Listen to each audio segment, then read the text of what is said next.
یا وہاب کہو، مولا کے پاس سے بخشش مانگنے کے لیے وہاب کی تسبیح بڑے کام کی چیز ہے۔ وہاب کا مطلب حساب بغیر بخشش دینے والا، بخشش دینے والا مگر حساب بغیر، اس کو وہاب کہتے ہیں۔ ایسے بہت سے نام ہیں۔ پیر شاہ کا جاب کرو، لیکن سارا دن ساس اس مولا کو یاد کرو۔ اے ستے بیٹھے بھائی راہ چلن تے، نام صاحب جی کا لیجیے جی۔ ستے بیٹھے راہ چلن تے، ہر وقت اس امام کے ذکر میں رہو۔ اللہ تعالیٰ نے بہت جگہ فرمایا ہے قرآن میں کہ خوب ذکر کرو، ذکر کرنے سے تمہارے دل کو تسلی ہوگی، ذکر کرنے سے تمہارے دل میں خوشی ہوگی، ذکر کرنے سے دکھ دور ہو جائیں گے، غم پاس نہیں آئیں گے۔ حضرت امام فرمایا کہ یہ جو صبح کی بندگی ہے وہ تم کو ایسی طاقت دے گی کہ جیون کی تکلیفوں کے اندر جو مشکلیں اور کوئڑے آتے ہیں ان کو سولو کرنے اور ان کا سامنا کرنے کی تمہارے میں شکتی آئے گی۔ جیون دکھوں سے بھرا ہے، ہمارے جیون میں بہت سی پرابلمز ہیں۔ ہمیں دنیا میں رہنا ہے، بال بچوں کو چھوڑ کے، بزنس روزگار کو چھوڑ کے ہمیں جنگل میں جا کے عبادت نہیں کرنی، ہمارے مذہب میں یہ اجازت نہیں۔ روزگار کرو، بال بچوں کا دھیان رکھو، کپڑے اچھے پہنو، مگر سب کام اس طرح کرو کہ مغروری نہ ہوئے، گناہ نہ ہوئے۔ اچھا کھانا کھاؤ، کبھی کبھی من کی موج شوق کے لیے ایسے موج شوق کے سادھن جو ہیں دنیا کے اندر بنے ہوئے، جیسے کہ امام سلطان محمد شاہ صلوات اللہ علیہ نے فرمایا کہ نردوش رمت گمت، نردوش ایسی رمت گمت، ایسا کھیل تماشا جس میں دوش نہیں، ہمارے مذہب میں جائز ہے۔ کبھی فلم گئے، کبھی تماشے گئے، یاروں دوستوں کے ساتھ بیٹھ کے دو چار کچھ گپے بھی ماری، مگر ان میں گناہ نہیں ہوئے۔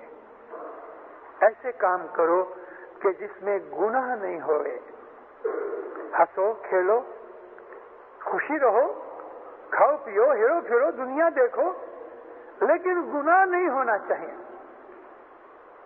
کبھی بھی کوئی کام کرو تو اس کو ٹیسٹ کر لو کہ یہ کام کرنے سے میرا ایمان تو خراب نہیں ہوتا، یہ کام کرنے سے میری آبرو تو نہیں بگڑتی، یہ کام کرنے سے میری تندرستی تو خراب نہیں ہوتی۔